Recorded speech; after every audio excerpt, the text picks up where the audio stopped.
مساء الفل عليكم.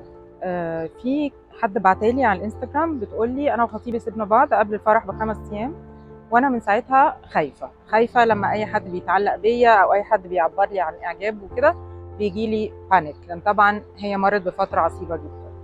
التجربه دي بتعمل نوع من انواع التروما، بالذات لو ما كنتش انا في انتظارها، يعني لو حصل حاجه مفاجاه اضطريتنا ان احنا نسيب بعض او خناقه مفاجاه او كده. محتاجه تدي نفسك وقت اولا انه يحصل لك هيلينج، لانه زي ما كنا قلنا قبل كده ان انا اسيب حد بحبه بيبقى فيها نوع من انواع الجريف، زي كده لو حد بعد شر توفى او حصل طلاق او حد اترفد. ففي 5 stages of grief كنا اتكلمنا عليهم قبل كده، ادي نفسك فرصه ان انت تعدي بيهم.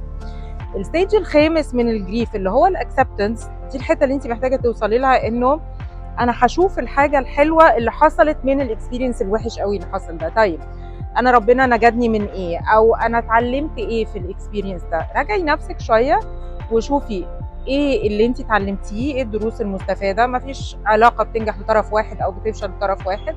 محتاجه اعرف انا دوري ايه، مش علشان ازعل نفسي ولا علشان اجلد ذاتي، بس علشان اتعلم في اللي جاي، فما بقاش داخله على العلاقه اللي جايه حاسه ان انا مفعول به، ان انا ماليش راي او ان انا ماليش دور.